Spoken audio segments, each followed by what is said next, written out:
Bon matin. Ce beau 6 août. Ça me rappelle, c'est à peu près ce temps de l'année qu'il y a quelqu'un, il y a quelques années, qui voulait m'écœurer. Comme prof. Il dit William, combien de temps de reste aux vacances, là? Ça finit bientôt, qui commence bientôt l'école, hein? Moi, je dis ouais. T'as combien de semaines de vacances, toi, l'été? Puis il dit j'en ai 2. Puis j'ai c'est ça qui me reste. C'est pas fin, hein? Mais il l'a cherché. Donc, je suis bien content d'être ici avec vous. Et c'est un extra pour moi ce matin que j'avais pas prévu. Quelqu'un avait besoin de remplacement. J'ai dit que je pouvais, s'il y avait vraiment besoin. Mais ça a l'air qu'il y avait vraiment besoin. Que là, c'est ça. Et c'est drôle parce que j'ai écouté un message de M. Alistair Begg, c'est un prédicateur anglais. Mais on revenait à Mont-Carmel hier soir. Puis lui, il raconte... il dit, tu sais, l'église, il dit, tu sais, quand tu dois prêcher un dimanche, puis tu t'assois, tu ouvres ta Bible, tu sors une feuille blanche, tu sors ton stylo, puis une demi-heure plus tard, tu n'as encore rien d'écrit. C'est intéressant parce que tu as 6 mots. Moi, j'ai 6 mots. On va arriver. Mais j'ai d'autres choses avant. J'arrive la villa. Vous me connaissez, je suis un peu random. Hein? Que là, mes moments random vont commencer. J'arrive à la villa du Carmel. J'ai passé 2 semaines là-bas. Moi, je suis rendu un dinosaure pour cette place là-bas. L'âge moyen est à peu près... incluant les jeunes, ça doit être à peu près 15. Mais si tu mets moi là-dedans, je monte ça jusqu'à 18-19 à moi-même. Mais quand même, j'étais là-bas 2 semaines, assis sur une chaise, regarder les choses aller. Mon gars Nathan, il est là depuis 6 semaines. 6 semaines de dormir dans une roulotte, à travailler toute la journée, sans chialer, sans... Il est fatigué, il chaud un peu. C'est correct. C'est correct. Mais, tu sais, ma fille Zoé, qui fait un stage cet été, elle travaille 7 jours, 10 heures, je pense. C'est ça? Annie est partie. 7 jours, 10 heures, et 7 jours off. Mais qu'est-ce qu'elle fait avec ces 7 jours off? Ben oui, OK. C'est merveilleux de le voir. Elle arrive, puis toutes les petites filles. Ouais, ça oui. C'est ça. C'est magnifique. Mais c'est pas juste moi. Sébastien, notre Sébastien National, il est là-bas. Il a passé 6 semaines là-bas. Ouais, c'est ça. Ouais. C'est une machine. C'est une machine. C'était incroyable de le voir avec les jeunes. Notre chère Linda, que j'ai croisée régulièrement cette semaine, des 2 semaines dans la cuisine, mais que ça paraît qu'elle a fait d'autres semaines. Moi, je me trouvais fort faire 2 semaines. Je suis pas un vrai. Vous êtes des vrais, vous? Mais je parlais ce matin avec ça. Qu'est-ce qu'on avait dit? Comme 80 jeunes? Par 15? C'était plein à 80 jeunes. Fois... 6 semaines de camp? 6 camps. C'est 6 semaines ou 6 camps? En tout cas, 5 camps, 6 semaines. Donc, si on fait 80 fois 6, on arrive à combien? 480. Hein? Puis, par ça, on a compté 10 fois par semaine qu'on a les jeunes devant nous pour les présenter l'Évangile. Ça fait 4800 fois dans l'été que quelqu'un a entendu l'Évangile. Puis pas dans n'importe quel contexte. C'est pas un traité, j'ai rien contre un traité, un cogné sur la porte. C'est fait ce qu'on est capable de faire, right? Mais ça, là, on a des jeunes qui viennent, ils vivent des expériences les plus mémorables de leur vie. Ils sont avec des jeunes puis avec des plus vieux qui les aiment, qui s'occupent d'eux autres. Puis là, ils parlent de Dieu. C'est incroyable ce qui se passe là-bas. Et donc, d'ailleurs, c'est fini pour l'été, c'est trop tard. Mais c'est pas trop tard pour penser à l'année prochaine. Non, mais sérieusement, il n'y a pas que des moniteurs qui passent 6 semaines là-bas avec les jeunes. Il n'y a pas que des directeurs qui organisent un camp, qui gèrent tout. Andréane a passé 1 semaine là-bas. Laurence était là-bas comme mini-staff. Pierre-Luc est venu me voir. Je pense que c'était bien aimé ça. Écœurer les jeunes qui passaient. C'était vraiment agréable. C'est ça. Mais il n'y a pas juste ça. Une des choses qu'on est en grand manque, c'est faut qu'on fasse des ateliers pour rester une OSBL. Donc, il faut qu'on enseigne de quoi aux jeunes. Crois-le ou non, les pauvres moniteurs qui n'ont pas d'expérience dans la vie, quand ils inventent des choses, puis on fait des ateliers, puis on essaie de faire de quoi. Mais on aimerait bien ça. Avoir des gens qui disent, tu fais quoi? Moi, j'ai tous les soirs 1 semaine. Je vais aller faire des bricolages, je vais faire la peinture, je vais faire le macramé, je vais faire je ne sais pas, Julien a déjà fait de mécanique automobile, tu sais, montrer comment enlever un peu, changer une spare, tu sais, faire un changement d'huile. C'est toutes des affaires qui sont à la hauteur de paquet de monde que je connais ici. Donc, je vous invite de réfléchir la semaine prochaine. L'année prochaine. Prendre une semaine, soutenir nos Sébastien, nos Linda, nos William, nos Lolo, nos Zoé, nos Nathan au camp, puis de venir avoir un impact sur ces jeunes-là. Je trouve que ça serait frappant pour eux de voir. La même personne qui arrive tous les soirs, moi, je viens parce que je m'occupe de vous autres. Je veux vous encourager. D'ailleurs, j'ai souvent fait la musique avec les jeunes. Il y en a quelques-uns, je joue déjà la guitare, fait qu'on apprend des chants de louange, puis ils animent les chants. C'est vraiment agréable. Première dérivation. I digress. Deuxième digression. Hey, on a de l'invité, nous. On a de la visite. J'ai essayé de trouver une photo de famille, moi, j'en avais pas. Je sais pas, vous avez remarqué, David et Laurie sont là avec les enfants. Donc, bienvenue, beau bonhomme. Et madame, j'irai pas plus loin. Je veux pas inciter ou offusquer personne. J'irai pas... Oui. Parfait. Oui, il manque ma barbe, c'est à cause de la vie-là. On a fait un sketch, le gars avait promis d'enlever un bout de sa barbe, puis il était un peu découragé de ça. Fait que je dis, regarde, moi j'ai rasé le milieu pendant que lui m'a rasé les bords. Fait qu'on faisait un match, et j'ai fallu raccourcir le devant pour pas que ça ait l'air trop fou. Ça a l'air que j'ai encore l'air fou, par exemple. Tu trouves ça drôle, Steve, hein? C'est bien correct. Bon, donc, où est-ce qu'on a rendu? Qu'est-ce qu'on fait? Nous autres, on a rendu, il y a quelques semaines, j'ai vu avec vous, la cuirasse de la justice. Hein? Cuirasse, c'est ça quelque chose avec la justice? Que je suis pas bon. C'est vrai. Puis cette semaine, on va voir le casque de salut.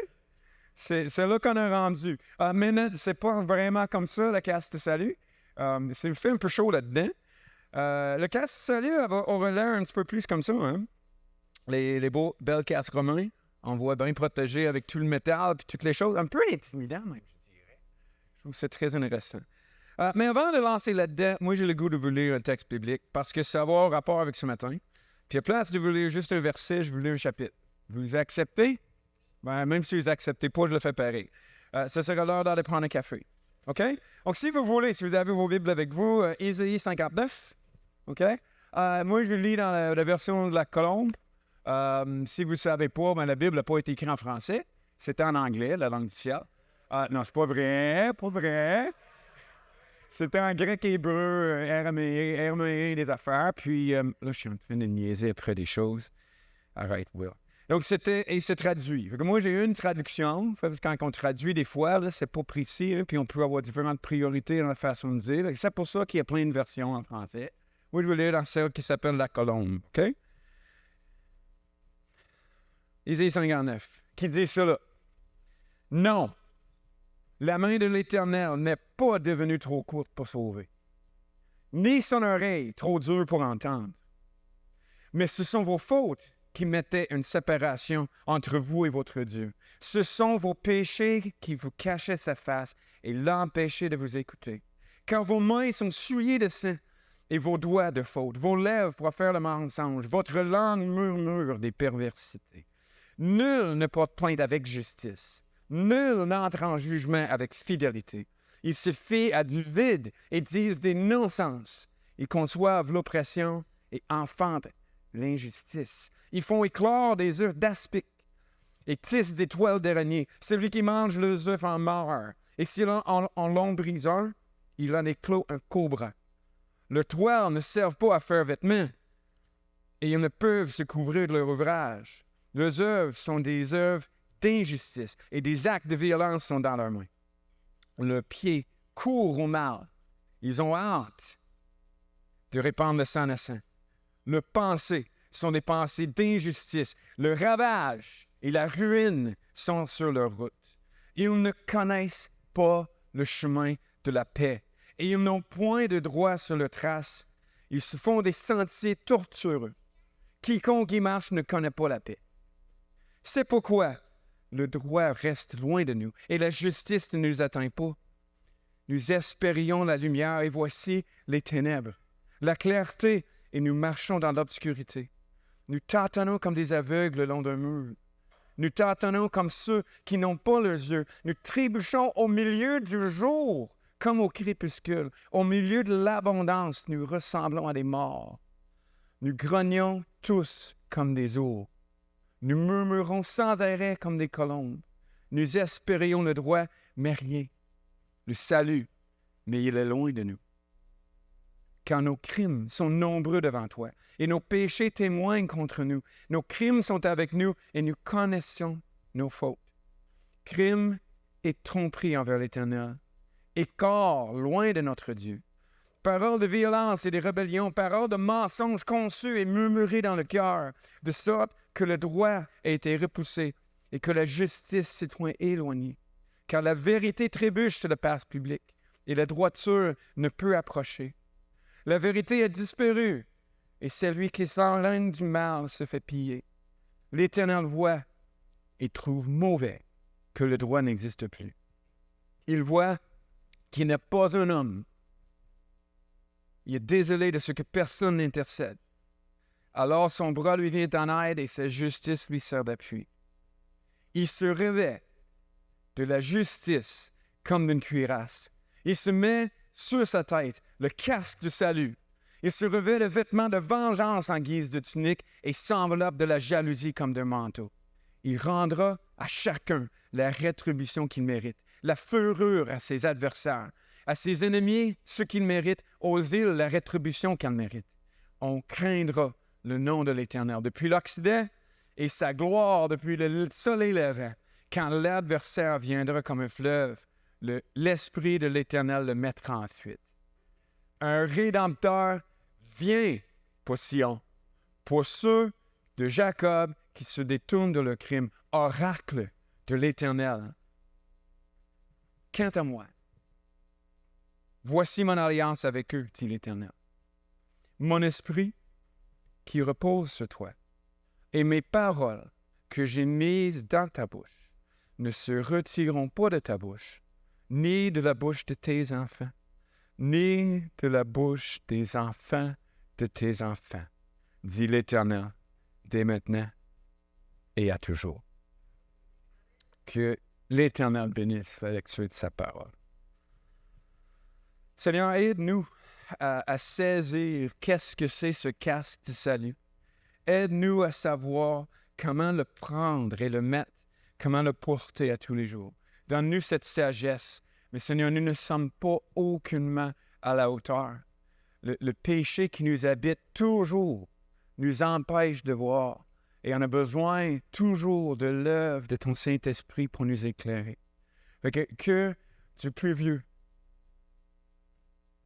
du plus jeune, du plus grand au plus petit, du plus important au plus humble, que tu nous révèles la joie, l'espérance de ce casque de salut et que tu nous aides à vivre en fonction, par la foi, en ton plan, dans ta providence. Au nom de Jésus, je prie. Amen. Donc, chose intéressante, c'est pour ça que j'ai lu le chapitre, hein? C'est mes deux textes cette semaine, de cet été. Je dis n'importe quoi, hein? Il se revêt de la justice comme d'une cuirasse.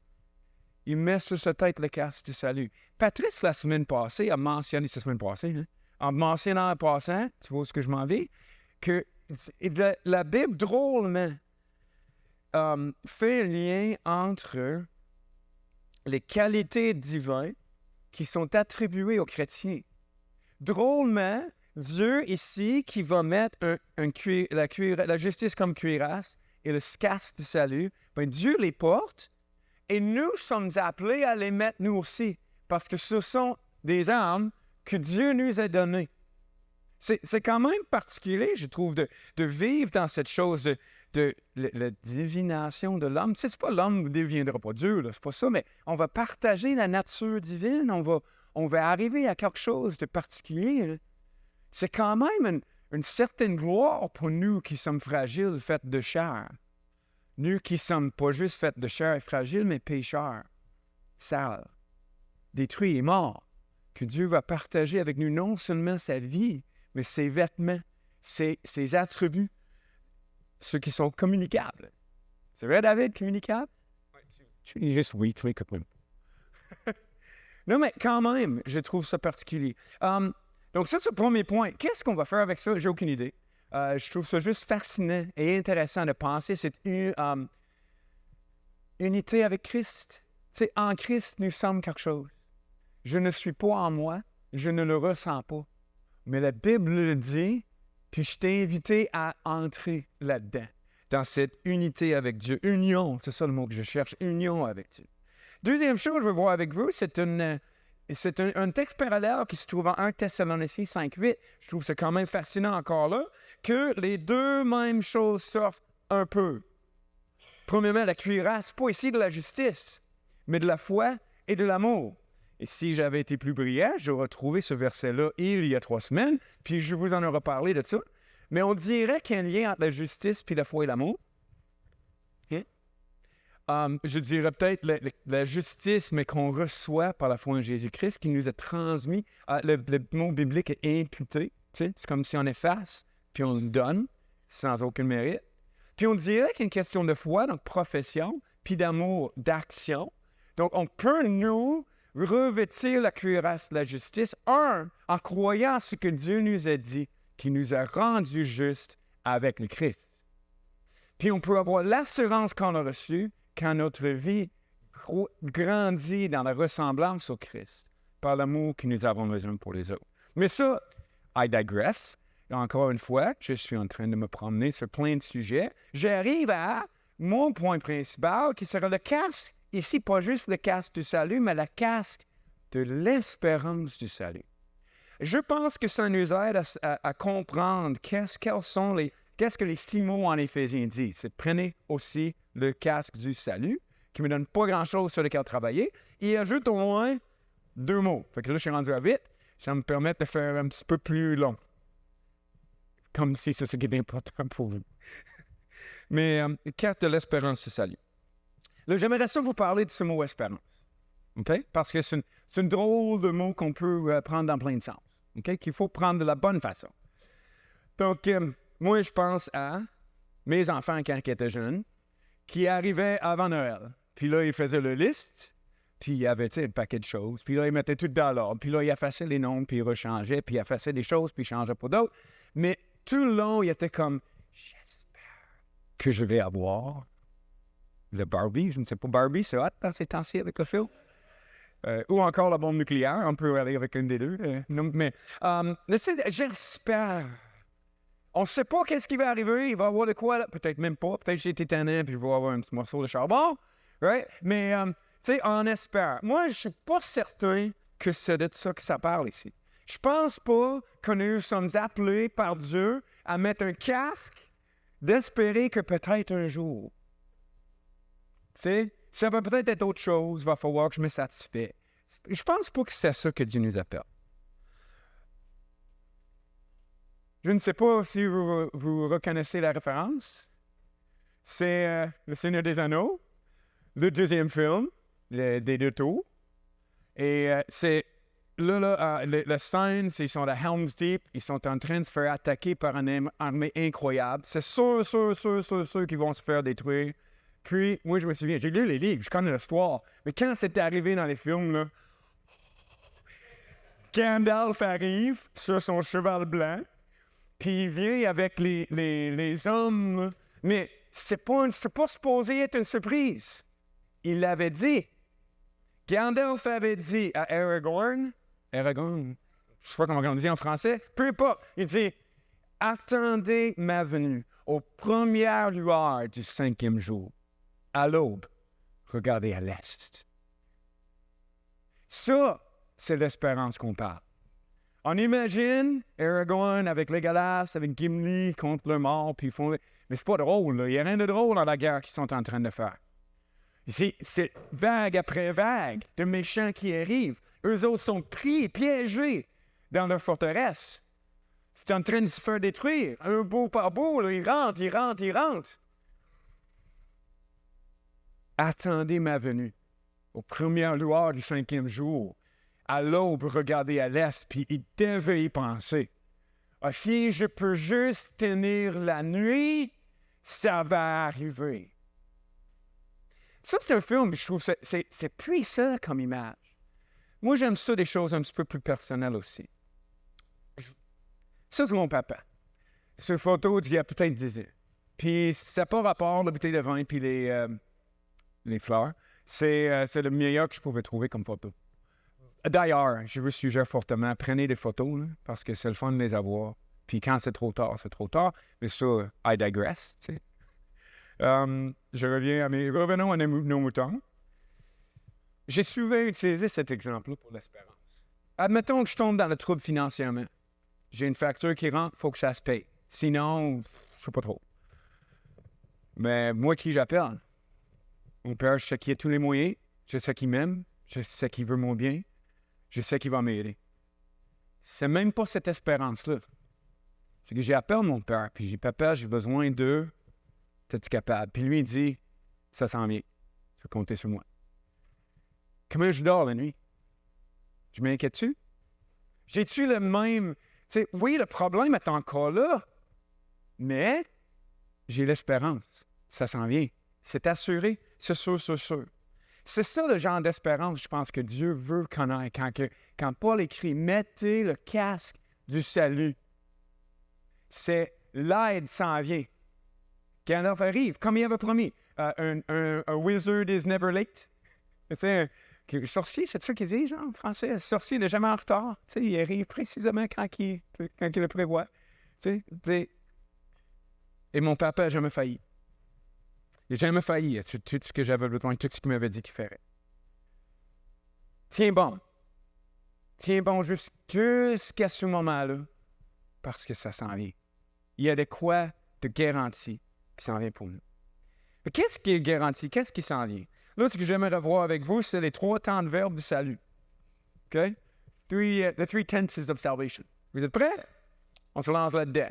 Premièrement, on a Éphésiens 2:8, c'est le même livre dans lequel on travaille, qui dit « C'est par la grâce de Dieu que vous avez été sauvés au moyen de la foi. » Paul écrit aux Éphésiens qui étaient déjà arrivés à Dieu, c'est pas en faisant des bonnes affaires que je peux me rendre à Dieu. C'est pas en devenant meilleur et meilleur et meilleur. Un jour, je vais être assez bon pour lui. C'est pas de même que ça marche. Puis on dit, c'est correct. Tu dis, je te crois. Tu me dis que le Christ, son sacrifice, c'est assez, je l'accepte. C'est dans le passé pour eux. Puis Paul le rappelle, c'est dans le passé pour eux. Pour vous, peut-être c'est pas dans le passé. Peut-être c'est dans le futur. Peut-être c'est là. C'est un moment, tu dis, je viens à l'église, je m'intéresse à toutes ces choses-là, je me demande qu'est-ce qui se passe. Mais Dieu dit, arrête d'essayer d'être assez pour lui. Fais-tu essayer d'être assez pour tes parents? C'est-tu comme ça que tu es devenu fils? Moi, je ne suis pas devenu fils de mon papa en étant un bon gars. Tout à fait le contraire. Tu sais, j'ai été son fils malgré tout. C'était quelque chose, il fallait que j'accepte, que je reçoive de sa part, par la foi. Et vous pouvez faire pareil. C'est sûr que c'est un acte d'une fois qui peut être mis dans le passé, un événement, mais qui va avoir une répercussion sur le futur. C'est ça qu'on voit. C'est le prochain verset qu'on a, 1 Corinthiens 1:18, qui dit « En effet, prêcher la mort du Christ sur la croix est une folie pour ceux qui se perdent, qui sont en train de se perdre. Mais nous, qui sommes sur la voie du salut, qui sommes en train d'être sauvés, c'est un participe présent. C'est une action qui se fait présentement et qui continuera, qui est commencée dans le passé, qui continue dans le futur, mais qui est actif maintenant. Il y a un élément, une façon de voir le salut que nous sommes en train de le vivre. J'ai l'espérance et l'assurance, je suis en train de vivre quelque chose maintenant. Puis il y a aussi le futur du salut. Maintenant, dit Paul écrit en Romains, son sacrifice nous a rendus justes dans le passé. Alors, c'est sûr, le Christ va nous sauver aussi de la colère de Dieu. Il y a de quoi dans le passé, duquel on est capable d'être sûr. Et à cause de ça, on peut aussi regarder vers le futur. Si on arrive là-dedans, on pourra imaginer que Éphésiens 2:8, c'est la Bible l'appelle la justification, d'être rendu, déclaré juste. Aussi injuste que ça puisse sembler, Dieu y est juge. Ça a été payé, il le déclare. Il le dit. Justification. Nous sommes sur la voie du salut, c'est la sanctification. Dieu qui est en train de nous rendre à l'image de Jésus-Christ. Dieu qui est en train de nous faire vivre comme des citoyens du royaume. Puis finalement, Dieu aussi va nous sauver. On va partager un jour sa gloire. Je ne sais pas comment je vais supporter ça, mais il va me préparer pour ça. J'ai des attributs divins qu'on a vus au début que Dieu partage avec nous et qu'il transmet à nous, puis il permet de vivre. Ça va arriver pleinement dans tout ce qu'on est capable d'avoir. Ça, je pense, j'ai l'impression, si je suis capable de suivre mon plan, quel temps fait-il présentement dans notre verset? Moi, j'ai l'impression que, vous me permettez, il y a des commentateurs, des gens qui parlent de la Bible, qui expliquent des choses, des spécialistes, ils disent plein de choses. Moi, je vais aller avec ça. Vous pouvez être en désaccord, vous réfléchirez. C'est une bonne chose, réfléchir à la maison. Mais moi, j'ai l'impression que l'assurance de mon salut, ce processus, ça, là, je pense que c'est plus la cuirasse de la justice qu'on a reçue du Christ, mais qui transforme notre comportement. Tu sais, c'était cette justification d'être rendu, déclaré juste, pardonné, fini, réglé.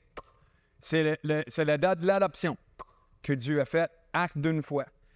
J'ai l'impression que c'est plus une question d'assurance, ce salut-là, qu'on parle dans la cuirasse de la justice. Pour moi, l'espérance, c'est le salut futur. Nous connaissons la fin de l'histoire. J'ai lu la dernière page. On fait ça avec un livre, puis on dit ça scrape tout, hein? Mais parce que la Bible, c'est la vérité, c'est les vraies choses. Je sais comment que ça finit. Ça me rappelle une jeune, quand le Seigneur des Anneaux est sorti, une jeune arrive le lendemain de la première, puis il dit « L'as-tu vu? » Il dit « Ben non, je vais aller plus tard, quand il y a moins de monde. » Puis il dit « Je vais tout le raconter. » Moi, c'est parce que je l'ai lu, le livre. Tu sais, on connaît l'histoire, right? Et puis, moi, j'ai l'impression, le cuirasse de la justice, c'est avoir l'assurance que Dieu a agi. Ça encore, c'est la foi et les œuvres. La foi, la déclaration de foi. Tu ne peux pas être dans l'Église du Christ si tu ne professes pas Christ comme sauveur. Et tu ne peux pas être certain que ça soit vrai si ta vie n'est pas en train de progresser. Si tu n'es pas sur le chemin du salut, sur la voie du salut. Il faut que ça se voie pour avoir cette assurance-là. Mais nous avons l'espérance de quelque chose de meilleur, de la fin, de son retour, de son royaume qui vient et qui va s'instaurer finalement. D'ailleurs, on voit ça dans la Bible. On va voir 3 petits exemples. Premièrement, l'image est super belle, je trouve. J'aime ça, l'ancien art, hein, des mosaïques. Là. On voit Moïse avec son bâton levé, on voit les eaux sur le côté. Il y avait plus que ça, mais je voulais rentrer mon verset, qui dit, Dieu dit au peuple, il dit, tu feras en ce jour un récit à ton fils en disant, c'est à cause de ce que l'Éternel a fait pour moi, lorsque je suis sorti d'Égypte. C'est un rappel, c'est un rite qui se donnait, une tradition, un rituel qui se donnait pour essayer de se rappeler ce que Dieu a fait. Mais là, tu dis, Will, ça c'est le salut passé. Ben oui, on parle du salut passé, mais pourquoi? Pourquoi on voudrait qu'Israël parle de père en fils? Juste pour se rappeler qu'il y a de quoi dans le passé? Ben non. C'est parce que quand on arrive dans n'importe quelle situation de difficulté, on veut avoir l'assurance que ce salut-là va perdurer, va continuer. Que c'est Dieu qui les tient encore, mais encore. Pas juste qu'il les tient encore, mais il va les tenir jusqu'à la fin. Il va les délivrer de leurs ennemis. C'est pour ça qu'on le raconte. Et c'est la fidélité passée, c'est le garant pour la fidélité future. Mon père, là, c'est pas juste parce que j'ai décidé de faire confiance à une personne nowhere. J'avais grandi avec lui. Je le connaissais. Il était fiable. Pour moi, en tout cas. Pour ça, en tout cas. Puis on voit, les peuples d'Israël sont appelés à dire, il a été fidèle. Il est encore fidèle d'ailleurs. Il sera jusqu'à la fin et il va vous sauver. C'était le rappel qu'il était appelé à faire. C'est Moïse, le peuple d'Israël. On voit dans le psaume 105, 106, vous les lirez. C'est 2 psaumes un après l'autre qui se rappellent toutes les fidélités de Dieu. Toute la fidélité et les fidélités, si je peux le dire. Je pense que c'est pas bon en grammaire français, mais vous corrigerez plus tard. Toutes les fidélités de Dieu. On va voir un deuxième, un psaume qui m'a toujours fasciné. OK? L'image, je vais expliquer l'image avant. Je voulais mettre une petite vidéo pour vous faire rire. Ma fille, c'est ma fille. Puis si vous voyez à terre, il y a de quoi de jaune. Ben, dans la vidéo, elle pitch à terre une pleure de banane. Puis elle court le long de notre corridor chez nous. Puis elle pile dessus, puis elle tombe à terre. Puis c'est vraiment drôle. Et le plus drôle, c'est que c'était la deuxième fois qu'elle l'essayait parce que son téléphone n'avait pas marché la première. Fait que là, moi, je ris déjà, vous me connaissez, quand je ris, tu sais, c'est un peu drôle. Je m'étouffe, puis j'entends tout ça en arrière, c'est vraiment mourant. Mais c'est parce que c'était dans le thème là, du psaume. Puis si on ne fait pas attention, on peut vraiment trébucher, puis trébucher comme un con, là. OK? Parce qu'on manque des choses. Donc, on lit, psaume 73. Dieu est vraiment bon pour Israël, pour tous ceux qui ont le cœur pur. Il est. Pourtant, j'ai bien failli faire un faux pas. Il s'en a fallu 2 cheveux que je tombe. Je pense que c'est vraiment proche. Vraiment, vraiment proche. Qu'est-ce qui s'est passé? J'ai vu, en effet, ceux qui ont renié Dieu, j'ai vu tout leur réussir. Que tout leur réussit. Et j'ai envié ces insolents. Il faillit passer 2 cheveux de chuter. Puis pourquoi? Parce qu'il a vu tout autour de lui dans le présent un paquet de monde méchant, que tout leur va bien. Écoute, s'ils vivent n'importe comment, ils sont riches, ils ont des beaux chars, des belles maisons, la belle job, ils ont des vacances dans le sol. Et rien de mal leur arrive. Ça. Qu'est-ce qui a réglé le problème? Si on continue à lire, qu'est-ce qui a réglé le problème? J'ai voulu comprendre. J'ai voulu réfléchir pour comprendre. Mais tout cela m'a paru trop difficile jusqu'au jour où il a fait quelque chose. Il a fait quelque chose qui a réglé tous ces problèmes-là. C'était quoi? Jusqu'au jour où, entrant dans ton sanctuaire, j'ai compris quel sort les attendait. Lui, il a oublié quelque chose. Il a oublié la fin de l'histoire. Il a oublié qu'il n'y a pas juste le maintenant. Et que si Dieu n'apparaît pas fidèle, ben il a toujours été, il l'est toujours, puis il va l'être. Mais moi, je veux pas, j'ai pris cet exemple-là, mais je veux pas qu'on pense à tous les méchants qu'on connaît autour de nous, qui y vivent, puis eux autres, là, ils vont prendre une débarque. Yes! Non, j'étais un d'eux autres. Je le suis encore bien souvent. J'ai agi de la même façon. On peut-tu tourner ça? Juste prendre la leçon puis le tourner. Rappelez-vous, jusqu'au jour où, en entrant dans ton sanctuaire, j'ai compris le sort qui m'attend par la grâce de Dieu. Il y a un fin. Il va y avoir un jugement. Moi, je vais apparaître devant. Je ne sais pas. J'imagine, moi, que je vais rentrer là devant la gloire de Dieu, craintif, peur, stressé, anxieux, coupable. Puis j'imagine que le Christ va venir et dire non. Je l'ai pris. Regarde mon Père dans les yeux. Tu es adopté comme fils. Tu as reçu la cuirasse de la justice. On arrive au salut final. Mettre le casque, vis avec moi. Puis je trouverai en Christ cette assurance à la fin. Est-ce qu'on comprend qu'est-ce qui s'en vient pour nous? Est-ce qu'on vit en fonction de ce qui vient pour nous? Un troisième. Donc, on a l'Exode. Le peuple Israël est appelé à se rappeler les fidélités de l'Éternel. Nous, à cause que c'est un garant pour le futur, nous sommes appelés à nous rappeler le sort des justes et des méchants. La justice qui vient seulement par la foi, on le sait. OK? Donc, troisième exemple, c'est l'Apocalypse. L'Apocalypse est plein de mystères. Des bêtes qui sortent de la mer avec des têtes qui sont blessées, des choses des miracles, puis des visions du ciel, puis des visions de la terre, puis des choses. C'est weird, là. Et c'est dur à comprendre. Ça me rappelle, c'est tout un livre qui me rappelle mes 6 mots. Tu sais, il y a 6 mots, là, puis il faut que tu essaies d'expliquer de quoi avec ça. Sauf eux autres, tout un livre qui devient de plus en plus mystérieux en s'en allant. Okay? Essayer de comprendre, puis d'essayer de dire, moi, je le comprends, l'Apocalypse, je vais vous l'expliquer, là. On va pomper les breaks, là, pomper les freins. On verra. OK? Mais c'est une chose qui est claire quand tu lis ce livre-là. C'est que le peuple de Dieu vont être persécutés. Ils vont souffrir. Ils vont être mis à mort. Ils vont perdre tout. Leur sang va couler. Ça en parle, le sang des saints. Les prières vont être élevées jusqu'à quand, Seigneur? Mais pendant tout ce temps-là du règne, c'est ça qu'on voit. On passe de la terre, c'est n'importe quoi, puis les méchants s'élèvent contre Dieu. Puis on voit dans le ciel les 4 êtres vivants, puis les 24 anciens, puis des myriades de myriades d'anges qui sont en train de se prosterner devant Dieu. Nous sommes appelés par l'Apocalypse à regarder d'un point de vue céleste, pas d'un point de vue terrestre. Le plus réel, c'est tout réel, mais le plus réel. Un, c'est un ombrage de l'autre qui est vrai.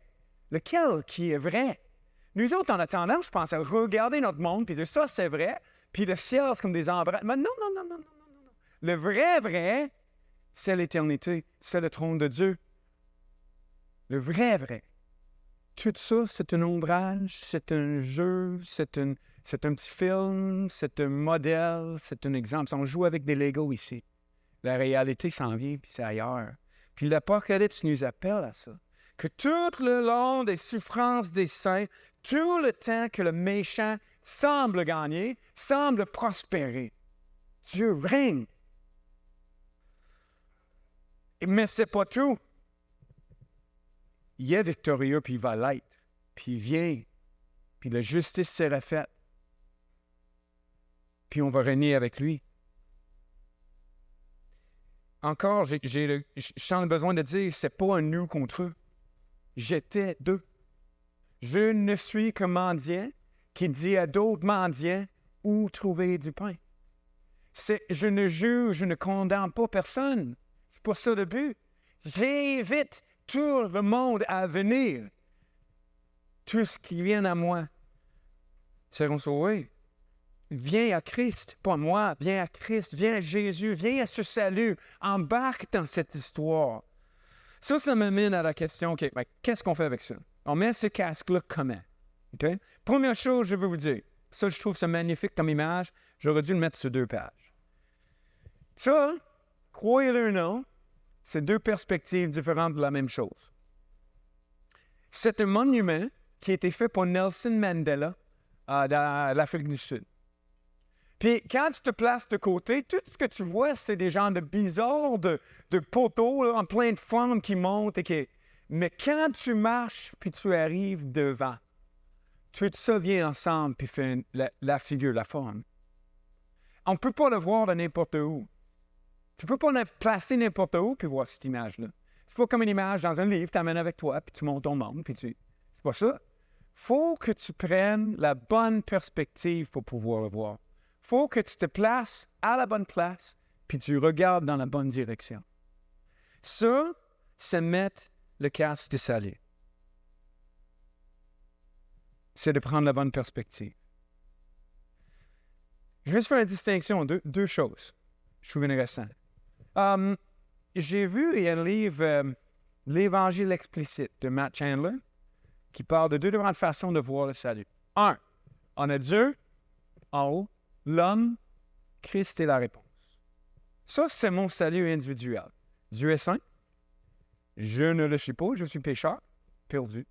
Christ est venu pour faire une réconciliation. Puis la réponse, ben, je dois me repentir, je dois me virer de bord, je dois changer d'équipe. Il faut que j'enlève mon gilet des Canadiens de Montréal. Il faut que je mette le gilet des Maple Leafs de Toronto.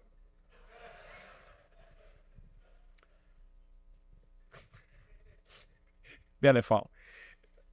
Là, je prends un moment sérieux puis je fais une blague avec du hockey. En tout cas, OK? Je trouve que c'est intéressant comme façon de voir. Et je trouve que c'est important de voir comme façon de voir. Je trouve que c'est quelque chose qui est intéressant pour nous dans notre époque. On vit dans une époque individualiste. Puis on peut dire que c'est très mauvais. Tout le monde pense à soi, puis tout le monde pense à son petit nombril. Mais il y a quand même quelque chose d'important de s'occuper de soi. Il y a un équilibre, et puis il y a un problème. On peut ne pas s'occuper de soi du tout. On peut finir en enfer parce qu'on n'a pas pensé à nous. Les vérités étaient toujours out there, pas in here. OK? C'est important. Mais il n'y a pas juste ça. Il n'y a pas juste le salut personnel. Il n'y a pas juste le moi et mon Dieu et une restauration avec Jésus que je vis dans le présent. Il y a ça, oui. S'il te plaît, vis ça avec moi à l'église. Vis ça à la maison avec ta Bible. Vis ça dans ta voiture pendant que tu écoutes des chants et tu chantes avec. Vis ça. Oui. Mais n'oublie pas qu'il y a un deuxième point de vue. Il n'y a pas juste l'Évangile dans le quotidien, il y a l'Évangile là, du gros plan. Là. Les satellites là, qui voient tout ça, ils sont capables de voir les choses différemment. Il y a aussi l'Évangile dans la création, la chute, la rédemption et la restauration de toutes choses. Ça, c'est pas juste moi. C'est pas juste moi et mon Jésus. En fait, ça n'a rien rapport avec moi. C'est pas quelque chose, j'ai pas d'implication. Ici, là, j'ai mon péché, puis j'ai ma réponse à Christ. Ici, j'ai absolument rien. Je suis un joueur dans son histoire. Un pion qui se fait bouger par Dieu. Et c'est bien correct, j'aime ça. Mais c'est pour ça, changer de perspective. Est-ce qu'on est capable de mettre ce casque du salut, puis vivre de jour en jour? Je vis de jour en jour, comme si tous les problèmes dans ce monde viennent du fait qu'il y a un homme puis une femme, nos premiers parents, qui ont rébellé contre Dieu, qui se sont mis, ils ont créé un autre royaume. On dit, toi, ton royaume, ça ne me fait pas. Je vais faire le mien. Je vais devenir roi, moi. Puis chacun de nous, comme enfants d'Adam et Ève, on a chacun pris la même décision. On est né là, puis on a dit, moi, j'aime ça, moi. Chacun, on n'a pas juste, c'est pas juste un certificat de naissance avec le nom de mes parents.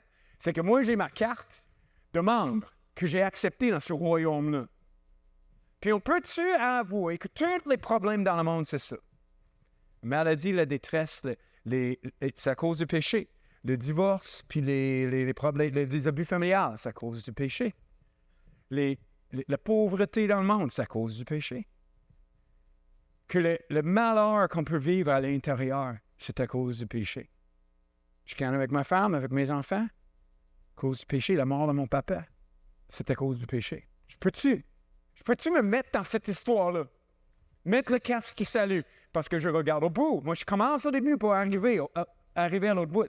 Je ne peux pas arriver là sans avoir passé. Donc, il y a Dieu, il y a la création. On a tout créé. Dieu est responsable de ça. Ça lui appartient. Nous sommes supposés le suivre, l'obéir et être à son service. Nous avons tous scrappé ça en s'en allant tout seul de notre bord à vouloir construire chacun son royaume. Puis on a surpris que ça ne marche pas. Mais que Dieu a racheté tout ça en Jésus-Christ. Que la croix, quand Christ est mort, ce n'est pas juste un sacrifice pour mes péchés. C'est le début de le rachat de tout ça, que Dieu puisse prendre toutes les affaires qui ont rebellé contre lui, toutes les affaires qu'il fallait qu'il rejette, puis dire, tiens, je vous adopte, je vous accepte. J'ouvre la voie, amnistie à tout le monde, si vous le voulez bien, puis même la maladie, on va la repérer, même le monde qui fait toutes sortes de destructions et de problèmes, tout l'univers, je vais tout le racheter. Je vais tout le refaire, puis c'est là sur la croix que ça commence. La mort de cet homme, pas juste la mort d'un homme, c'est le début d'une nouvelle création. On peut-tu vivre comme ça? On peut-tu se réveiller le matin puis mettre le casque du salut pour dire « c'est pas fini, c'était le début, mais la fin, ça s'en vient. » Le Christ va revenir, puis tout va être restauré, puis on va arrêter d'être écœuré. On va arrêter de lutter contre ça. On va arrêter de tout le temps décourager. J'ai hâte. Tu vois-tu, j'étais un jeune homme plein de bonne volonté. Je me marie avec Annie, je déménage au Québec. J'étais dans une église. C'était le royaume de Dieu sur la terre. Jusqu'à ce que les hommes sont les hommes, ça scrape un paquet de bâtons. Mais c'est une des choses qui a été scrapée pour moi, c'est mes illusions. Et là, je ne peux plus jamais regarder des relations comme je les ai regardées avant. On dirait que je me suis rendu compte, là, je vois, once you see it, you can't unsee it. Une fois que tu l'as vu, tu ne peux pas le dévoir, right? C'est un peu ça. Et là, ça va bien dans le conseil. On s'entend bien, on vit bien, on travaille bien ensemble. On a du bon monde qui arrive, on fait des belles choses, mais est-ce qu'on fait vraiment l'illusion qu'il n'y a pas de risque? Non, je vis avec ça. Je vis avec le risque, c'est moi. J'ai vu des hommes que je respecte qui ont détruit une église. J'ai peur. J'ai hâte de ne pas avoir peur. Je pense à mes enfants, puis des blessures que je les ai données, puis des choses dans notre relation que je vois que c'est dur de réparer. J'aimerais bien, mais c'est fait. Qu'est-ce que tu veux que je fasse? Il n'y a rien que je puisse faire. J'ai hâte. J'ai hâte d'arriver dans le royaume de Dieu avec mes enfants, puis d'être un enfant de Dieu avec un enfant de Dieu qui s'émerveille devant la grâce de Dieu. C'est choisir la bonne perspective. Ça arrive, mais je veux mentionner, ça c'est plus la question du salut, casque du salut futur. Mais j'aimerais ça voir l'idée du casque, parce que c'est pas juste des émotions, c'est pas des émotions que je vous demande d'avoir, c'est pas un sentiment que je vous demande d'avoir. Le casque du salut, le casque va sur la tête. C'est le cuirasse de la justice qui ouvre le cœur. Moi, j'ai l'impression qu'il y a quelque chose là-dedans. Je ne veux pas aller trop loin, là, mais j'ai l'impression que le cuirasse de la justice, ça règle ma question de culpabilité personnelle dans mon cœur. Je peux maintenant être en relation avec Dieu sans avoir ces sentiments-là. Okay? Le casque du salut, ça va sur la tête. Ça vient toucher ma pensée. Il y a une couple de versets. Il y a Romains 12, 1 et 2 qui dit « Frères et sœurs chrétiens, Dieu est plein de bonté envers nous. En fait, il réfère à tout ce qui est écrit avant, de Romains 1 jusqu'à 11. Puis il dit, ça, là, il y a plein de bonté là-dedans. Alors, à cause de ça, je vous demande ceci. Offrez-lui votre personne et votre vie. C'est le sacrifice réservé à Dieu et qui lui plaît. Voici, excusez-moi, le vrai culte que vous devez lui rendre. Hein? Le résultat de tout ça. Puis il dit, comment qu'on va faire ça? Ben, ne suivez pas les coutumes du monde où nous vivons, mais laissez Dieu vous transformer en vous donnant une intelligence nouvelle. Ça se passe ici. Ça se passe dans nos pensées, dans l'interprétation qu'on donne aux choses. L'injustice nous arrive. Hey, comment que je vais faire avec ça? Est-ce que je vais suivre les coutumes du monde? C'est pas de ma faute. Moi, je suis un bon gars. L'autre me maltraite. Il m'a coupé dans le trafic. Puis moi, je suis juste en train de conduire. C'est un con. Non. Et là, tu cries après ta femme et tes enfants, puis tu es de mauvaise humeur toute la journée, mais c'est pas de ta faute. C'est faute à l'autre. Right? Mon collègue, qui est pas fin, parle tout le temps dans le dos du monde. Moi, je vais aller parler dans le dos, dans son dos, à plein de monde, de comment il parle dans le dos des autres. Mais c'est pas de ma faute. C'est pas de ma faute, right? C'est de la faute, mais c'est lui qui est pécheur. On chat, moi. Non, mais est-ce qu'on va vivre selon les coutumes du monde ou est-ce qu'on va laisser Dieu nous transformer en nous donnant une intelligence nouvelle? Lui est-tu créé pour être parfait? Tout lui appartient. Nous avons tous scrappé par le péché. La seule façon d'avoir tout ça, c'est que Christ l'a racheté à la croix. Puis on est en attente de la restauration de toutes choses. On peut-tu se mettre dans chacune de nos choses? L'injustice, il y en a beaucoup moins qu'on pense. Ça, c'est les coutumes du monde. Le péché des autres, il y en a beaucoup moins qu'on pense. Hein? C'est les coutumes du monde. On peut se laisser transformer en acceptant ça. Il y a un autre petit verset, je voulais voir avec vous. 1 Corinthiens 10. Nous sommes des hommes, c'est vrai, pourtant, nous ne luttons pas d'une façon humaine. Non, les armes qui servent à lutter ne sont pas des armes humaines. Mais leur force vient de Dieu pour détruire tout ce qui lui résiste. Tu fais intéressant, je pense que c'est Matthieu qui parlait de ça pour Dieu. L'ennemi, c'est pas un parti politique, c'est pas une personne à l'extérieur, c'est pas nous contre eux. Là. C'est nous détruisons les façons de penser qui sont fausses. nous détruisons les façons de penser qui sont fausses. Nous renversons tous les raisonnements que des orgueilleux opposent à la connaissance de Dieu. Nous voulons changer l'esprit des gens pour qu'ils obéissent à Christ. Tu vois-tu, c'est une des raisons pourquoi j'aime beaucoup les groupes vie.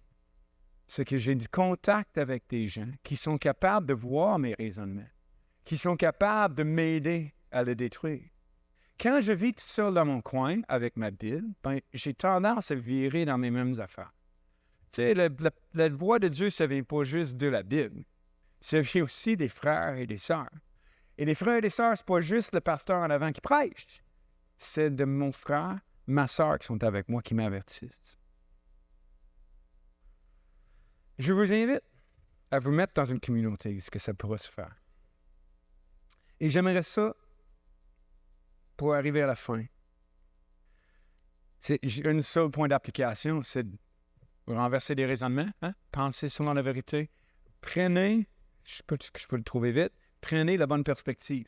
Arrêtez de voir le monde comme ça. Commencez à vous mettre à la bonne place, à regarder dans la bonne direction pour pouvoir voir le monde comme il est réellement. Ça m'amène à un verset. Mon père était dans un petit comptoir quand j'étais jeune, puis il chantait ça. « Lift up your hands, redemption draweth nigh. » J'ai vraiment aimé ce chant, j'étais jeune. Mais c'est un verset qui vient de Luc 21. Quand ces choses commencent à arriver, redressez-vous la tête. Ça, c'est ma commission. Redressez-vous la tête.